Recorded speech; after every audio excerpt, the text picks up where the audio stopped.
right. Hello, YouTube. Hello, podcast. Hello, Facebook. And hello, Instagram as well when you load up. So today is a big deal. We're looking at it's Start a Business Q&A episode 129, which is interesting just as a comment on this, because that means next week 130, if you work it out, is, if my maths is correct, is 2.5 years of doing this every single week. So thank you, as usual, for showing up and talking to me and engaging with me and asking questions and things like that. But this week is huge, because this week is, I asked a question about branding yesterday on Facebook, and the questions, to say they were flooding in is a bit of an understatement. Let me just get this camera right so I'm out the shot. There we are. It was an interesting one, because I asked, let's talk about branding. What questions have you got? And it's fascinating that the actual questions that are coming through weren't just quick quip-like questions. We were getting loads of them. What was interesting, let me just sort out my my connection on this one. Yeah, so what's interesting is that the questions were deep, they were varied, they had depth to them, they were paragraphs, they went on and on. It was absolutely fascinating to see this. And I just want to make sure that we're live on Facebook, because I know there's a lot of questions that came through there. But what's really exciting is that we had a huge amount of questions that led to conversations. And I think there's something like 22 different comments and questions that came out of it. So I'm excited, because we're talking about branding through you asking me questions, but look at the conversation it's already started. So why have I done this? Well, I've done this for a reason. It's because I feel that branding, and I want to be really clear about what I meant here, branding is a topic that certainly a lot of people are getting excited about and people are talking about a lot. And I feel that when I said in my question, what questions have you got, because this is very fashionable, I feel that what I really was saying was, it's fashionable for people to talk about branding. It's fashionable in the same way as being an entrepreneur is fashionable at the moment. It's fashionable for entrepreneurs to say, I'm a branding expert, I'm a branding guru, things like that. For the record, I'm not positioning myself as someone who is a branding expert, but I am someone who's exposed to that world a lot, who speaks with people involved in that world a lot, and so on. So I feel that it's a really important topic to be covering. So I'm just making sure I'm getting my text sorted while I talk. But I really feel that it's something we need to talk about, and it's clear we do, because so many of you are asking questions about the finer points of branding. And like I say, yesterday was fascinating seeing all those questions come through, because so many people are saying, well, I have this view and I have that view. So there's a whole conversation there. So welcome. Thanks so much, everyone, for joining in. And it's going to be a good one. I mean, I had a lot of questions that came through here. And I think what I'm fascinated by is your take on this, because it's a contentious subject too. And it's a contentious subject because there are different views on what branding should be and what it should look like. From one extreme of your brand is a logo, all the way through to it's got depth around the values you keep and the intangibles and things like that. So as always, these are my views and my opinions, and they may be dressed with those I've encountered over the days and years and whatever, but I do feel that there's a certain approach we should take to certain things. So firstly, thanks everyone for jumping in on all of the platforms. Hello and good morning everyone on Facebook here. There's quite a few jumping in here. Make sure you're giving us a thumbs up if you can hear okay. Let us know where you're listening in from. Give us a hashtag team live if you're watching live, or a hashtag team replay if you're watching as a replay. And let's get into the first questions. I think there was one in here, which would be a great one, an ideal one to start with here. It's from Carolina Mankowski. What exactly is branding? Because there may be some watching that don't really know or haven't got a view on it. Is it and she asked about a bit more other things as well. But let's look at what it really is. I think that a good way to look at branding is how other people see you. Branding as a verb suggests that you're talking about the process of creating a vibe about yourself. your brand, to be more, more of an accessible way of explaining what this is, your brand is the vibe, in my opinion, that other people, your audience, have when they think of you. It is the things, Carolina, that are innately you. It's the stuff you do, but it's also the process and the approach and the method with which you use your services and products and so on, and the way you interact with people too. So I suppose what I'm saying there is, if you look at what my brand might be very focused on practical tips. My brand might be very focused on startups, on philanthropy and helping entrepreneurs and things like that, and coaching, on sales. They're the kind of the devices and the parts of it that I use to create content and a vibe and a set of values that are innately Richard Moore.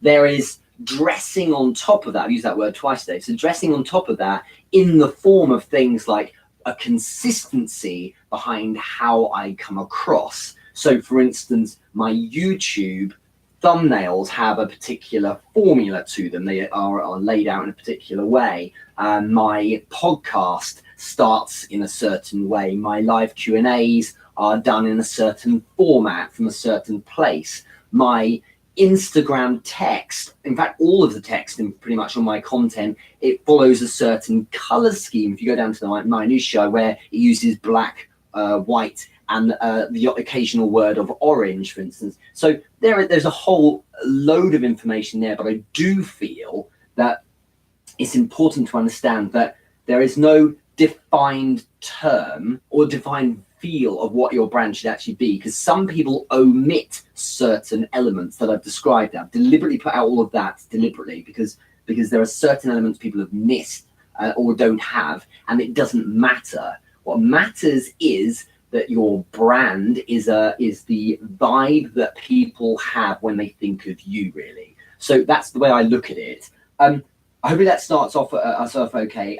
If you have any questions on this, I'd love you to add them into the comments here, but that's a nice way to kind of start. So thank you very much for that, Carolina. And you've also asked, is it necessary to hire a marketing firm to help with your branding? I found my healing studio, I never hired anyone. I did just fine. In fact, I've made nice enough online presence and in my local community without it. What are the pros and cons of hiring a branding expert? And a few questions there. So, if you're winning, no problem. That's like people saying, oh, Richard, don't you want to be more successful? Sure, generally speaking, we do. But right now I'm feeling great. Everything's going very well for me and I'm quite happy as I am. Should I hire a mentor or someone to level me up? Sure, that could help too. But right now, things are going fine. So did I do the wrong thing by not using people to do certain steps? Maybe, but I got there. You see what I mean? So let's answer this question with me practically, what I've done in the past. If you look at some of my logos and brands, just to get logos to start with and the way I've laid stuff out, it's really simple. No logo was ever really designed by any expert. It was the first font I found when I went onto Canva, which was free. No expert sat with me, was paid £1,000 for an hour's work to discuss a palette or the kind of the layout of how I have certain text and things. I just was consistent. And the thing you got to understand is it doesn't matter how shit it looks or how great it looks, because there will always be people who think it looks crap or that it looks amazing. There'll be some people out there, those who focus, for instance, on logos, that will think the lowercase white f of Facebook is a terrible logo and have missed loads of ideas. Whereas others, they'll think it's really slick and elegant, and the point isn't those things. And this is kind of the one of the takeaways I want to create today, is that fundamentals are what matter. And the fundamental is moving from obscurity to a place of abundance. And I don't mean it in a mindset life coachy way. I mean abundance in the sense that people see you lots and consistently see you in the same kind of way. You see? So if I was doing one thing or one set of things one week and then something wholly different the next week, it would be very confusing brand or vibe about me. So always try and use that word vibe. It's a really good way of kind of a good synonym for it. Ask yourself, is your brand, if your brand is your vibe, what's the vibe you're giving off? consistency is crucial, because as you move from obscurity, move to a place where you become more and more recognizable, the thing that helps or lubricates being recognizable is that you're consistently looking the same. Okay, and the same doesn't mean the same old boring stuff. It means you show up as the same person, and there is where we use for the first time that word authenticity. So Diana here, all the way from Melbourne, thanks for jumping in, who in fact, I think you're in Melbourne at the moment, who is just commented on Instagram as well. He said, just dance all the time. One of her things is that she dances, and if I was to think of Diana, I would think dancing. That's one thing. It's not the thing she does all the time, but it's something, there's always that energy, and there's in fact literally dancing in a lot of her stuff. So building a brand should be being mindful of a level of consistency. You can evolve over time, but the things that are innately you, I'm saying this slowly because this is important, the things that are innately you should be oozing through whatever device or medium, maybe it's text or a blog, through to video or live or whatever it is, they should be oozing through. And it should be consistent then, because when people keep seeing these bits of content or the touch points that relate to you, it will feel innately you. You see what I mean? Sometimes, and this is the hard thing, sometimes it is imperceptible and cannot be described, is an intangible thing that actually they pick up on a subconscious level. They just feel, oh, this is Richard content. Do you see what I mean? So that's an important consideration. If you did fine, Carolina, with your healing studio without hiring anyone, well, good for you. That's the thing. And it's also down to, have you got that eye for things, you know? Have you got the creative interest? Some people just aren't built that way. For me, I've found that I'm fairly creative, and I genuinely enjoy the process of building something that has a certain look or feel, and is a little bit of an art director to things like the videos. And I said to someone recently, actually, if I was to outsource completely all of my content creation, there are certain elements I still would want to do, even if it was time consuming. And a perfect example is things like at the end of my vlogs, I usually have a bit of an outro, thanks to Epidemic Sounds, an amazing website where you can, very low cost each month, you get amazing, great tunes. I really like alternative hip hop and trip hop tunes, weirdly. And so getting the perfect tune and cutting it so that the beat just drops at that moment when the end card comes into the video and asks the question, I genuinely enjoy that. And if it's an hour to produce from recording through to uploading a piece of video content, it can often be 15-20 minutes when I'm mucking about doing that, because that's something that I really enjoy. And it's the same with things like Canva. I feel I've got an okay eye. So things like the thumbnails, I really enjoy doing. I'm part of my team does this now. Mona's involved in doing that, but I've always enjoyed doing that. All the graphics on my website, I could have had someone do it, but I did it myself. And this is why the answer to your question here, Carolina, is it depends. I did it myself because I really enjoy doing that, and I think I'm half decent at it. Combined with the fact that using a tool such as Canva makes you seem epically capable. The first time I used it was probably 7 years ago, about 5 years ago, and it was I instantly overnight looked like an absolute professional. In the same way as using Filmora for my videos, I instantly look like an absolute professional. I'm not, but it does the thinking for me. So if you're good with this stuff, then go do it. It's like, should I get someone to build me a new computer or buy one from a shop? I built it myself, because that's the kind of guy I am. I quite like tinkering, and I've always built computers since I was like 13. So it's down to you, really. That's the question. Some people aren't that kind of person. There's everyone from the people who are the crafts person, they're the tortured artisans, okay? And they're not the commercial set. You obviously get mixtures of the two, and they need someone to do the commercial stuff. And there's the people the other way around as well. There's the ones who are wholly commercial, and they're the point and tell type, and they don't do the detail, and they need someone else to do that with them. So sometimes you need you might be your CEO classically, and you need someone who's being a bit more of a CTO, who's going to tinker under the bonnet and make things work for you. So hopefully that helps. Give me a thumbs up, Karen, if that helps a bit. A point here over on Instagram, a girl called Girl Talk Cayman, nice to see you here. has said, when you're building brand on IG, how many posts per day should you post? So remember this: if your brand is the vibe about you, and the biggest issue against that is the obscurity of your brand, because remember, you could be considerably average, okay? Considerably average, if there's an oxymoron there, but what could happen is that you're seen loads, so it doesn't matter. There's a guy I checked out last night called Arnie Giska, and the guy's phenomenal at Facebook groups. If you look at his webinars and his kind of logos and branding and how he comes across as well, it appears on face value seriously amateurish, but it doesn't matter, because his brand or his vibe is get the hell on with it and generate the cash kind of vibe, and that seems to work, and his abundance is there. And so through that, you can see what his brand really is. It's the let's not dress it up, I'm not going to pose by a Ferrari kind of guy. He is just functional. Here's the raw things. And I've worked with people like this in the past who are similar to him, and I think it's interesting because for many that's appalling, and they want the polish, and their human side is innately or is subconsciously wanting to tune into or buy from someone who has a sense of polish or status. Other people are built in a way that they're like, just need the answer. I don't want the fluff, and they don't respond to that. The good news is you've got all the people you'd ever work with online, so your brand might be really polished. Okay, you might spend ages curating. I mean, you look on Instagram as a great example of this. You might spend ages curating your images. And actually, Russ Avery, who's on Facebook right now, I remember he and I had a bit of a DM session a little while back, because I was interested in how he's found it, having or his response to the tiling approach. On Instagram, some people will have, a video and then an image, or they'll have a block of, say, 9 images, so it shows up in a pretty way, or it will follow a certain palette.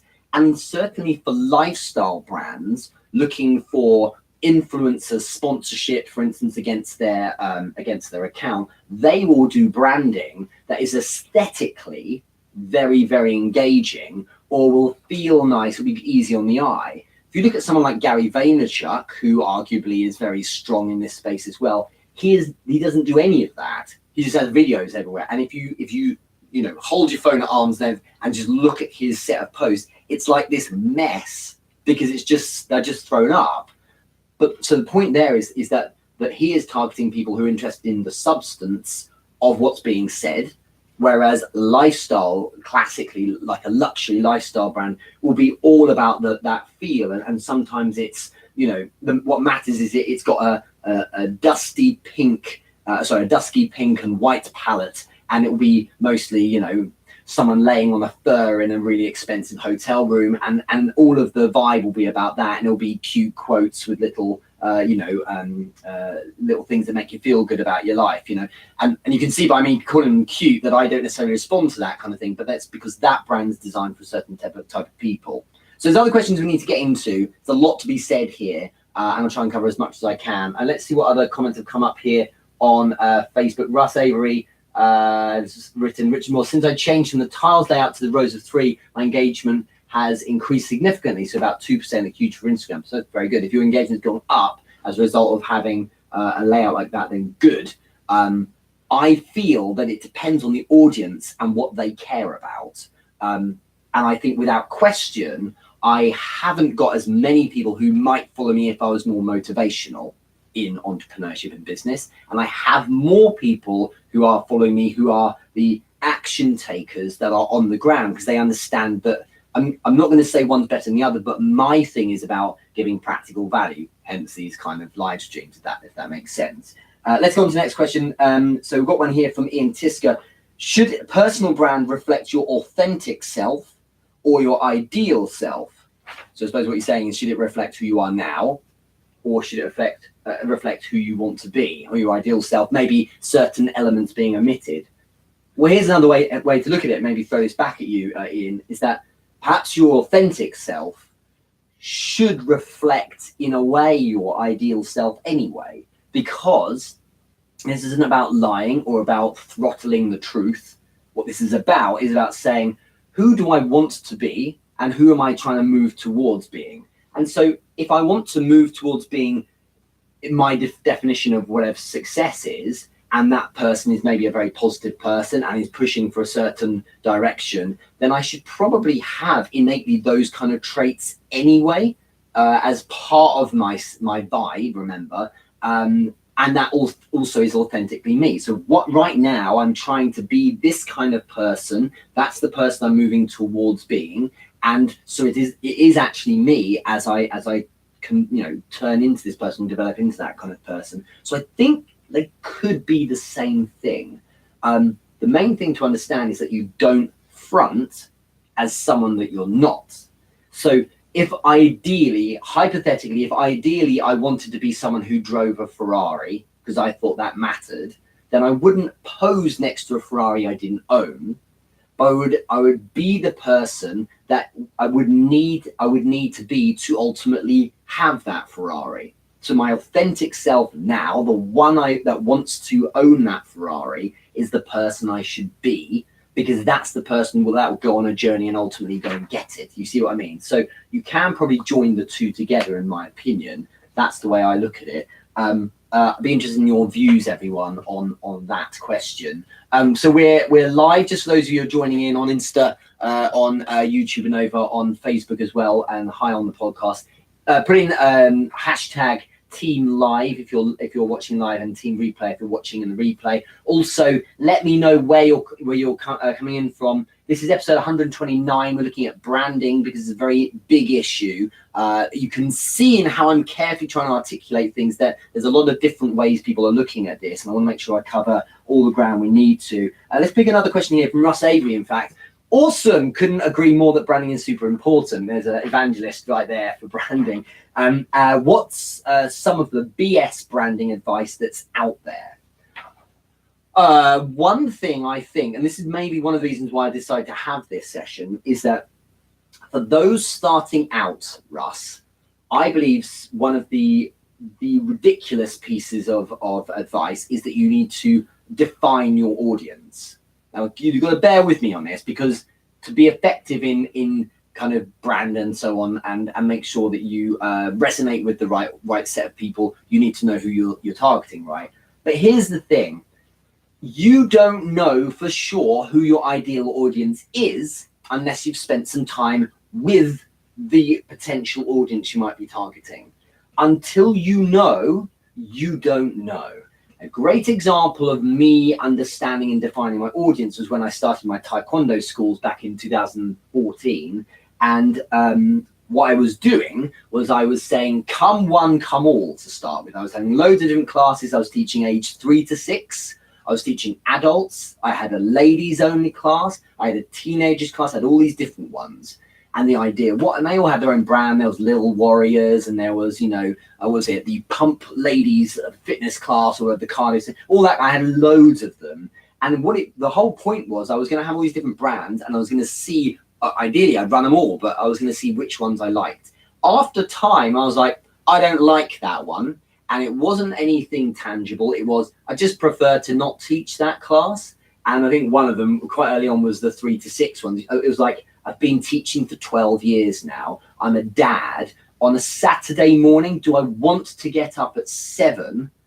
Because I've been doing it all week anyway. So I want to get up at 7 and go teach someone else's children. And I thought, maybe I'll leave that. So I drew a line on it. And I didn't know that until I'd done it. And the analogy I've given in the past is exactly the same here. Is if you're going to play football, the first time you ever step on a pitch, you don't know if you're a goalkeeper, if you're a winger, if you're a striker, if you're a defender. Okay, you just don't know. Simple as that. And I went on not every maybe, but even as an introverted, shy little boy, every boy I knew, we all wanted to be the striker because it was, it was the glamorous position. You play football for a little while and you're like, it's maybe not my part. Because actually, if you play striker and you're no good, people don't pass you the ball anymore. They try and score themselves. They become the strikers. I became a right winger. I was terrible on the left. I had rubbish left foot, and I was very fast and a good crosser of the ball. So I was your David Beckham, if you like, but considerably less attractive. But I found myself on the right, and that was my place. and I evolved in that direction. And so I've got very, very good at it. And that became my space. And it's exactly the same here. I could not, to kind of show you the full analogy, I could not have sat down and written out, here's the foot I'm going to prefer to use, here's the position I'm going to prefer to play, and here's the style of football I'm going to be involved in, because I couldn't possibly know. I could have ideals, and it might have been based on a certain level of self-awareness, but I wasn't going to know for sure. So to a degree, not wholly, but to a degree, mapping out your ideal audience and target and your full brand at the very start, arguably, in my opinion, is a mistake, because you're now spending a huge amount of time on something that's not fundamental. The fundamental at the start is get action moving, so you're out there and you're engaging and you're getting what's known as feedback. Just like if I put myself in as a striker, and by the way, I'm talking about soccer if you're American. If you're a striker on the pitch and you're rubbish, that's called feedback. If you can't score, sure, you can improve and things like that. But if it's not your place, it's not your place, maybe. And it's the same with your brand as well. And your audience will respond to your message. So it's also a way of defining your kind of pure signal, as I've talked about, which is kind of innately linked as part of your brand. And also, you know, your product offering, what's the response like? Get on the pitch. Don't worry about it too much to begin with. Don't overthink, I want to have these kind of consistencies, unless your branding, insofar as the logo and the actual tangible look of it, elements, is all about, you know, being a design agency, for example. Other than that, the fundamentals are get amongst people, move away from obscurity as hard as you can, and move to a place where you can get feedback on it. And I think you'll find yourself in the same way as these Q&As. This is, so next week, as I say, is 2.5 years of doing this every single week. And I hit my stride some time ago. If you look at the first ones, they were probably similar to this, but I have my philosophy about certain questions.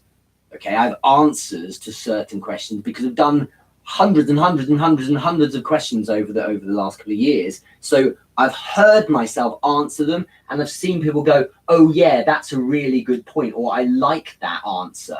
And I've thought, yeah, that resonates with how I've said that in the way I want. And as a result, hopefully you can see what I'm saying here. As a result, I moved to a place where I thought that naturally feels like me.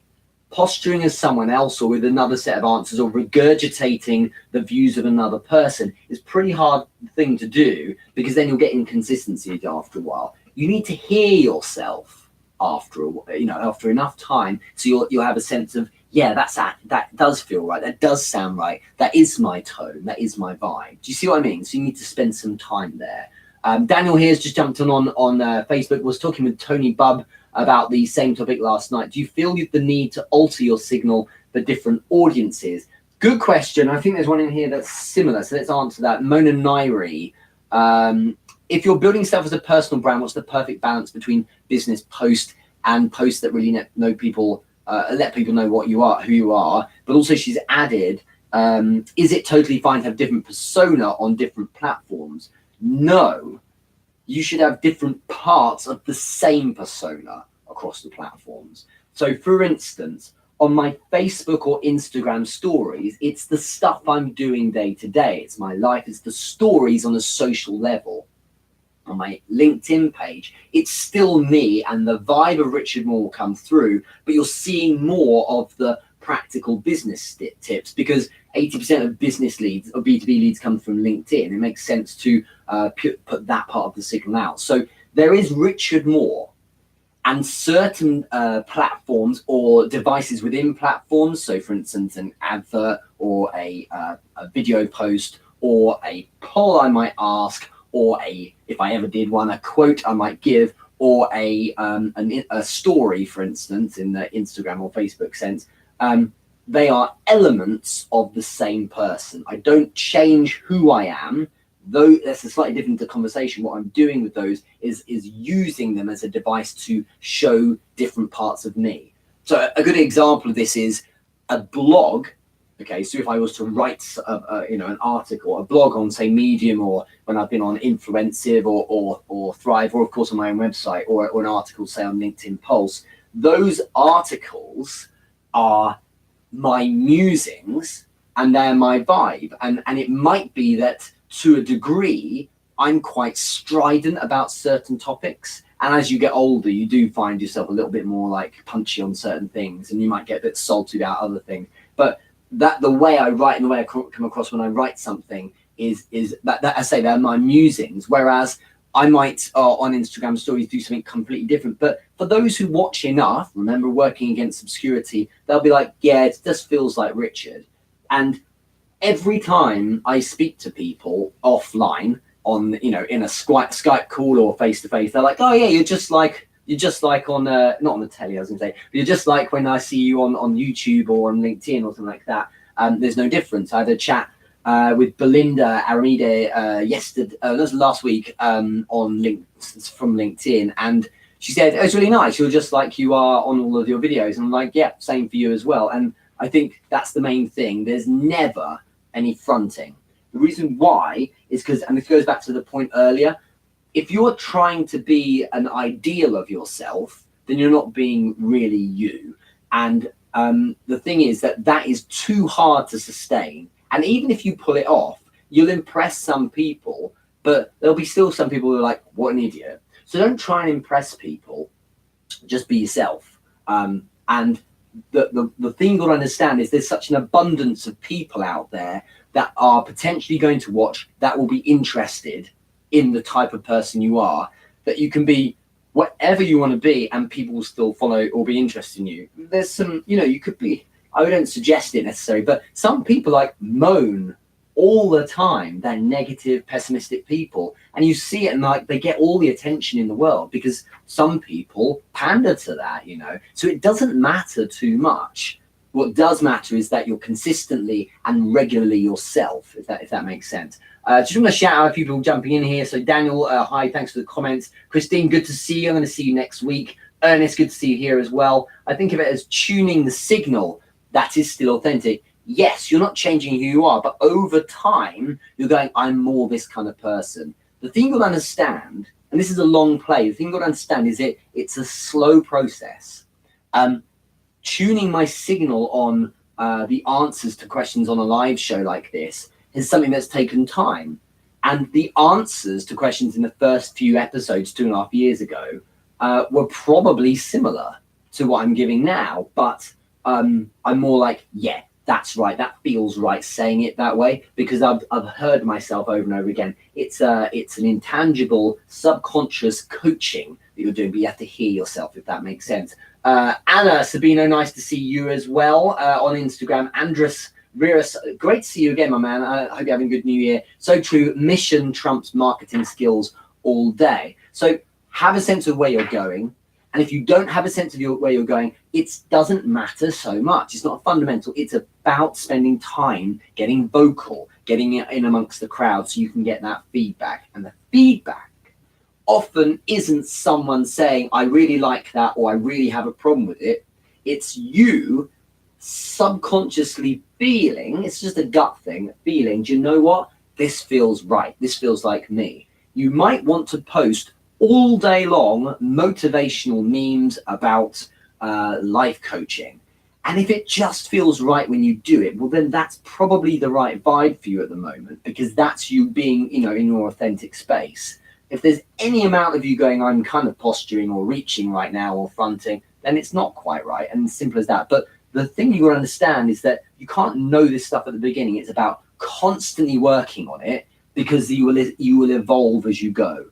No matter, this is kind of your big takeaway on this point before I move on, no matter how epically nailed down and perfectly delivered your brand is today, it will be different to a degree next year. It will evolve and change, because you will. Your set of interests, ideals, and values will evolve along the same parameters, but they will evolve. And as a result, you will want to be aligned more with slightly different types of people. You will maybe have leveled up to a degree. Your worldview or perspective on things will have changed as well. And as a result, that will come through as long as you're being fair, you know, as authentic as possible. I just want to be careful with the use of authentic, because this is an interesting topic, use of the word authentic. And I put a post out about it recently. The thing is about that word is that it's become a fashionable hashtag or meme in and itself. And I think a lot of people say, oh, I'm authentic, or they like to pretend they're authentic or say they're authentic because that's the currency of the fashionable entrepreneur online these days. You shouldn't, and that's the point I was making in this post is, and this kind of feeds into the innate vibe about a brand, is that you should never have to say that you're something. You shouldn't be saying, I'm authentic. You should be being authentic, and people think you are authentic, and they may tell people that person's really authentic. Saying you're something, or saying you're a particular brand, or you stand for certain things, doesn't mean you've branded yourself as that. That's I feel a bad idea, because people will see there's a lack of substance. It's far better to be that thing that you are wanting to brand yourself against in terms of values. So if I want to be really forceful and opinionated, and I want people to know that I'm the guy that gives real talk, I don't say I'm all real talk all the time. I just do real talk, and over time people will be like, that's the guy I go to for my real talk. You see what I mean? So I think understanding that it's important to kind of live and breathe those values, and the easiest values to live and breathe are the ones that are innately yours. Remember again, it doesn't matter how amazing or interesting or left-wing your values are, there will be people out there who will like them, and that's what matters. There will also be people out there who think you're ridiculous and don't like you either. So it doesn't matter, there's enough people out there. Thanks again, more people jumping in. So Wakim, hello. Ajani, need to see you here. Good to see you here. Tony Lazarov, nice to see you here as well. Gosh, there's a lot of comments, so thanks very much. Daniel Nunez, you shouldn't have to tell people you're a good person, shown by being a good person. Get it, right? That's the idea. More questions. Bernadette Judd has asked, how should a 20-something who is still exploring who they are as a person and what value to offer brand themselves? So it's just experiences, and I think the best way to get it wrong is to, as a 20-something, to answer your question directly, is to sit down and say, right, I'm going to map out through instinct and as much intelligence as I have, what I think I would need to do to get branding, to get my brand right. I feel it's far better. This is kind of the best advice I can give. It's far better to sacrifice time. We'll talk about him being impatient and working hard, things like that. Sacrifice time to find out the best kind of vibe that represents you. And it will naturally, it's crazy in that if with enough consistency, it will naturally fall into place. In the same way, if you like, kind of zoom out and go all meta, if you like, in a way, you spend time with yourself every day, and over your life, you become the person you are.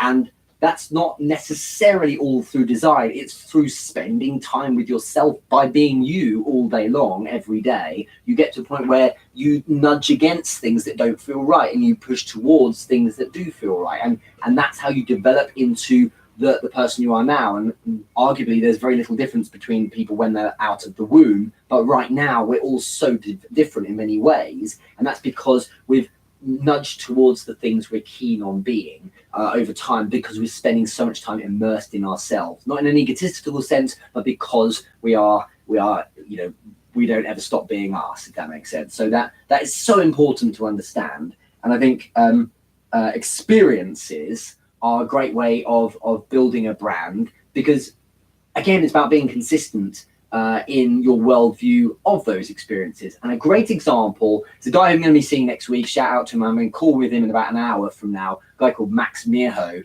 he's got an hour brand, in fact, called Entrepreneur, which is a great name. And what he's doing, he's done it on LinkedIn, for instance, is vlogging essentially the growth of him as a very young entrepreneur, making the mistakes, finding things out as he goes. And the idea is, it's like, here's my diary of me finding who I am and establishing what's going on. And I think it's far better doing it that way. I remember I was engaged with, by engaged, I mean, I followed and was watching a guy who was like 21, I think it's about 3 years ago. And he was always posturing as someone who was hugely successful as a CEO of a company that he suggests had millions of pounds and loads of people working for him. And he was posturing as this sage who had all the knowledge and had been around forever. And he worked so hard on his delivery of the regurgitated knowledge that it came across like he was this wise CEO with all this experience. And he, if you think about it, he was in nappies pretty much when I started work. And that doesn't mean I'm better. It just means that he couldn't possibly have had that knowledge. So he was being very inauthentic. And so he was only sharing things that looked like someone who, he was positioning himself like he was Mark Cuban or something like that, like he was absolutely owning it. And it didn't work because we weren't seeing that human person inside it. And I think we were just getting the gloss. We're just getting like the Vogue magazine front cover. We weren't seeing the climb that got them there. And I think it's very 2019 to show your climb. And innately, the reason why this is bringing up, and it's directly relevant to branding, is innately how you show that shouldn't actually be too overthought, because the personal brand is about just delivering it in your way. I don't put on a voice. I don't have this accent, if it is an accent. I speak normally, in my opinion. But I don't do anything different. So I don't dress up for this live show. I don't shoot it anywhere particularly different. I was working all morning, then I swiveled around, faced 3 cameras and just record. So I'm not doing anything different. I was given a load of questions by you wonderful people yesterday, and I printed them off here, and I took a couple of notes, but then essentially because I didn't really have time, I'm just answering them as I go. So for some, they're like, that's crap, there's no polish, whereas like, it should be in a mansion or where, whatever.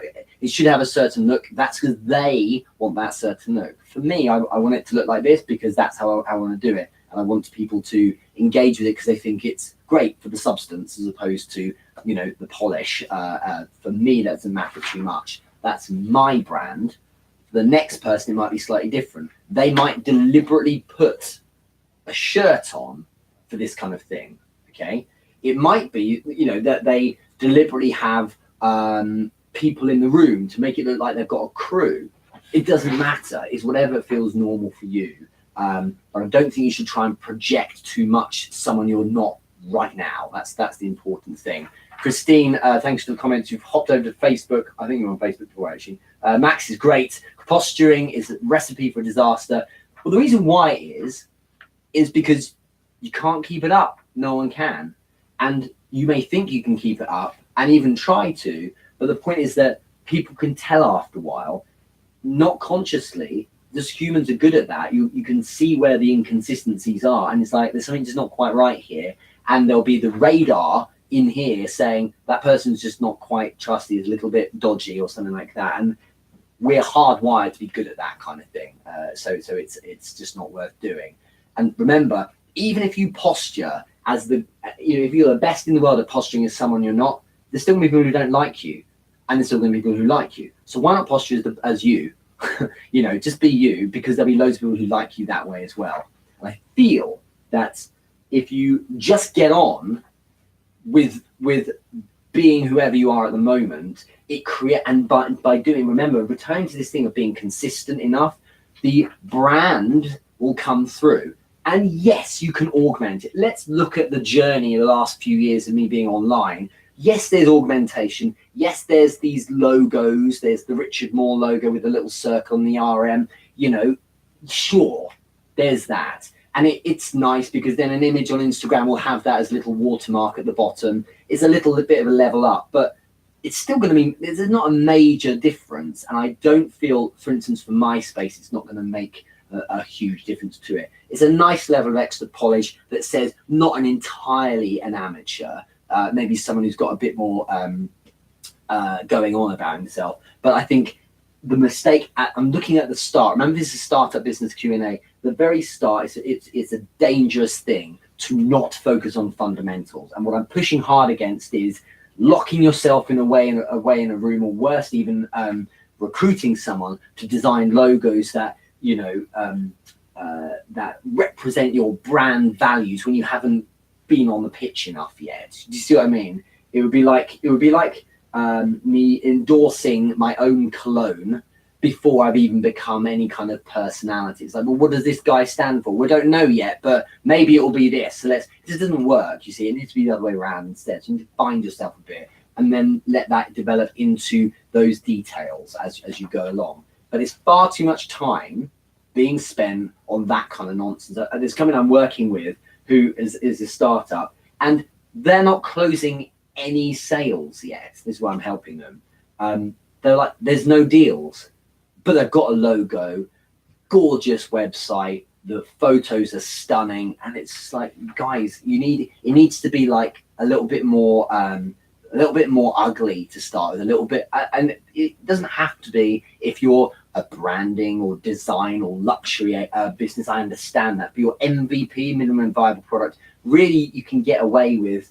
It's not about getting away with it. You should be going like, getting aggressive and just making sure you're focusing yourself on the things that matter, which is getting some oxygen in the company. So get yourself your first clients and things like that. Let's get into a couple more questions. I think the second one here from Bernadette. A lot of people are using aesthetic traits in their logo and videos. For example, I've seen some logos that use spectacles because the person wears them. I originally had that actually, 2014.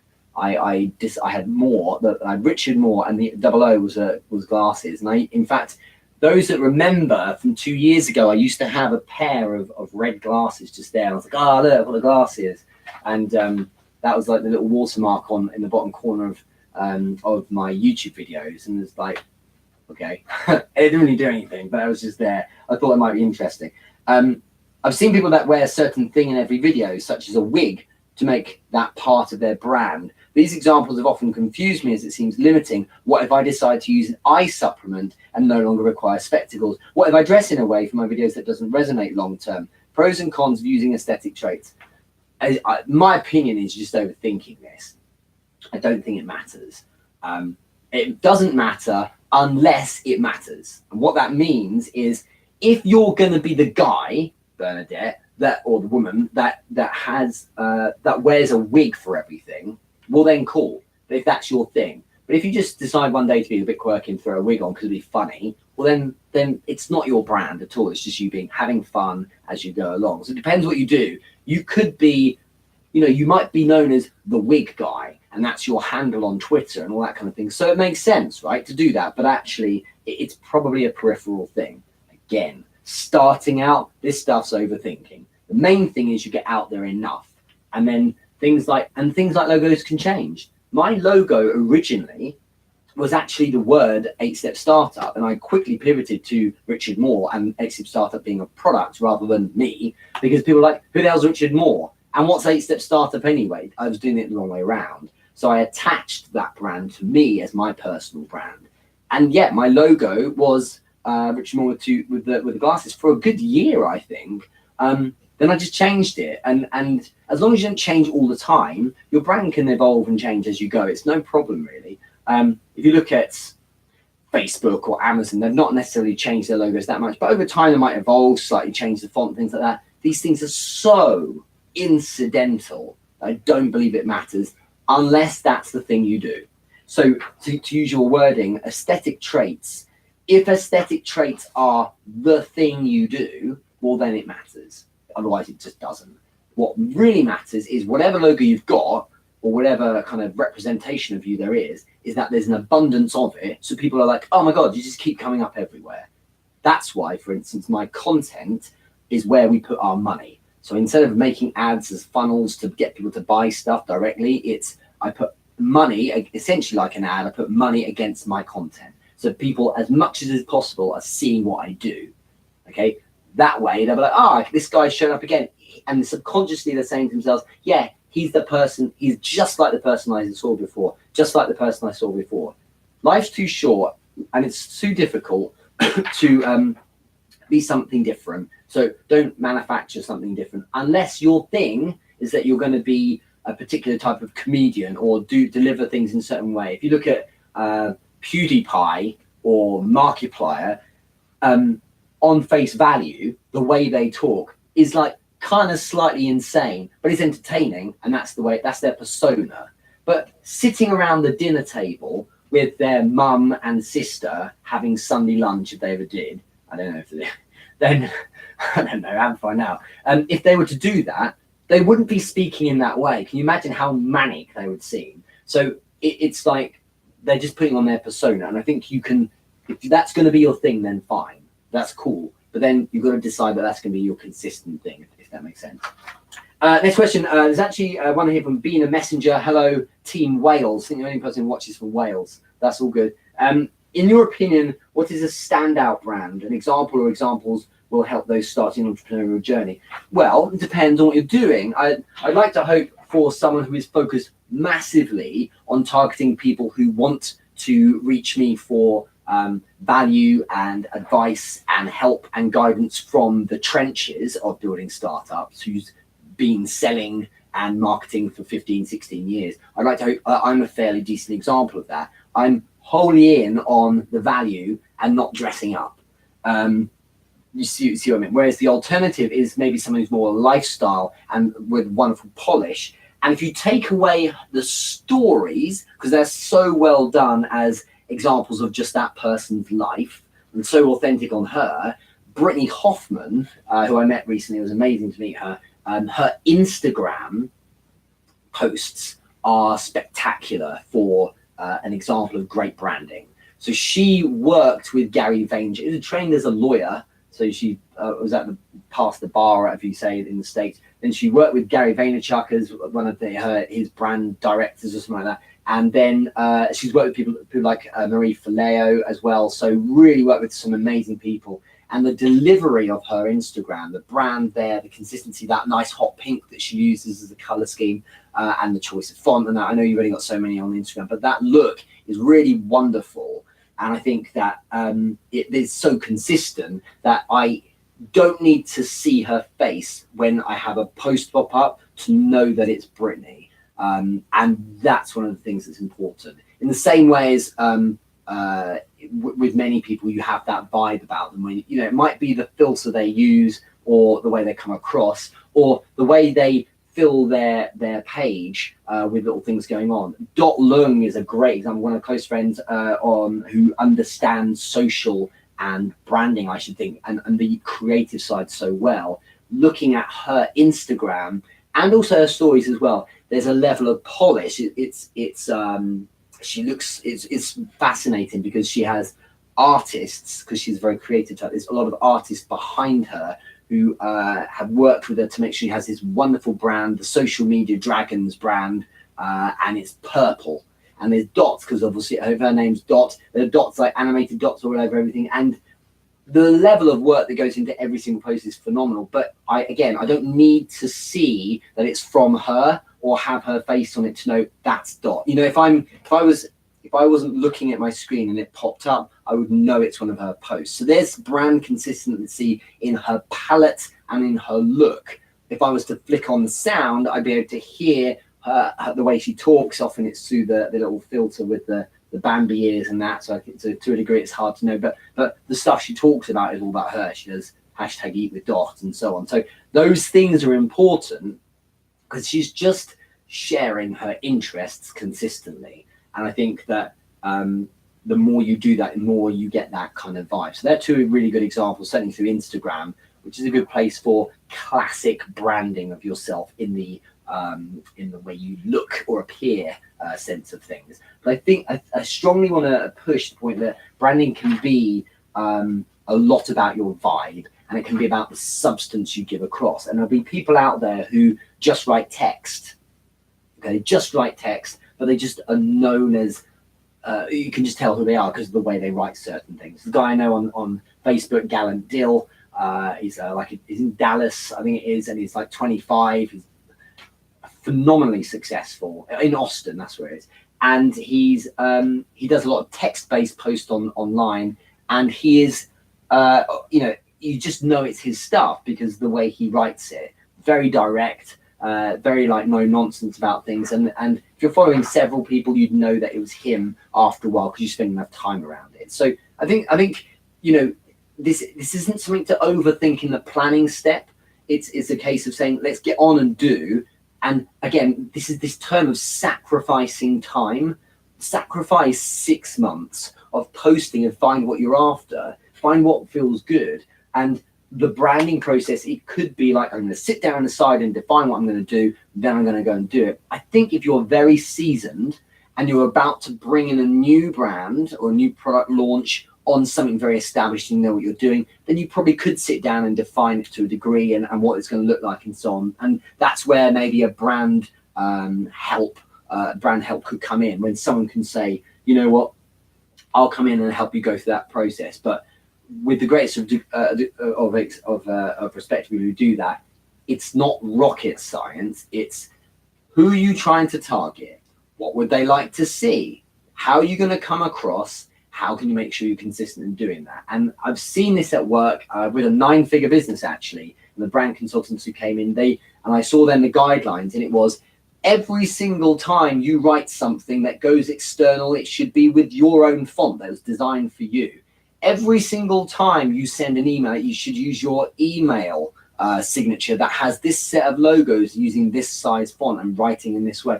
And every single time you talk about, there's a press release about your business, you should be thinking about these 3 values or something like that, and so on. So they can be fairly well defined. But I think to start with, you need to go discover what that is, not just second guess it. You need to go discover it, and that can take time. Be cool with that. That's where I look at it. Let's do a couple more questions before we finish up. Back on one from Russ Avery. What would you advise to people who think it's okay to save a few quid by designing a logo and wider visual brand? See how much time we've got. Wider visual brand themselves instead of paying a professional graphic designer and or saving a branding consultancy to do it for them. Through Canva, if you look at a couple of LinkedIn document posts I've done recently, I'd like to think they look really slick, actually, because what I did was I went to Canva, which is free, canva.com, Canva. I've used it for like 6-7 years. And I don't know, 5 years, I think it was, I said earlier. If I go onto there is a template for stuff like presentations. And the template is taken by professional photographers and is laid out by professional designers. And you drag and drop your image on top. You use the same fonts that are curated in a way they work with each other, using a palette that kind of resonates with each other, the colors with itself. It has the spacing and the sizes of different text that looks good. There's no Comic Sans, okay, which is what happens when you don't have when you have a blank sheet of paper. People make mistakes like that. So the experts have gone designing it, and without question, Canva is one of the reasons why a lot of my stuff looks really good. I also use an app called PicsArt, Picsart, on my mobile, and that's the perfect place to grab a photo, because I have a photographer for my events.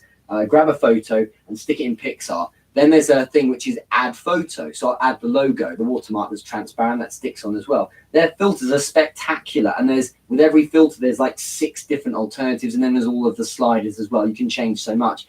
And you can make yourself look phenomenal. And it can look just as good as an artist would make it who has loads of experience in all the high-end tools. So for me, because I have the time to spend 30 seconds, and that's all it is, genuinely, because I've spent a little bit of time learning it, 30 seconds just trying this stuff, I can just do it myself. It's funny this, because I've got VAs, I've got a team, I've got people who work with me on a lot of content and things, but I could take the photo, upload it, and say to the VA, do you know what, could you add the logo and do this, and I'd like you to put this one. It's like, by that time, I could have done it myself. That's the thing. These apps are, firstly, so good at making you look amazing, and secondly, so fast that you almost don't need to think about it. That's why, and I like the creative side. Anyway, again, it's that question we had from Carolina earlier. I like that process of doing it myself, and actually, it's fine just to do it that way. So to answer the question, I don't think, my advice is save a few quid, because to get someone who is a pro at designing logos, to do all that kind of thing, they will, because it's their time and they're going to give you a good service. I know a guy who does a really good job of this, who works at a very high level, a guy called Scott Lancaster, and he's you know, he's a pro. He probably charges an absolute arm and a leg to do this kind of thing. But why would you keep doing it? So why would you employ someone like that if you don't have the money to start with? It's not a fundamental. It's as simple as that. I'm going to finish there because I think that we've done enough for today. There's so much to talk about. It's open cans of worms, hopefully. Thank you, everyone, for joining in. I just want to end on Instagram. So thanks so much, everyone, for watching there. Thank you also for those watching on the podcast. Thanks also on YouTube and on Facebook. It's been an absolute pleasure as well. Thank you for your questions. So everyone who threw in today, Mona, Carolina, Russ, Daniel, Ian, Bernadette, Bina, and everyone else who asked questions, it's been phenomenal. Give me a thumbs up or a heart if it's been valuable. Those of you who are able to join me next week on Monday, it will be episode 130. So that is 2.5 years of doing shows every single week. So thank you very much, everyone, for making that happen in advance. And I will see you all throughout the week. But otherwise, thanks again, as always, for joining. It's been a wonderful time, and have a great week. Take care.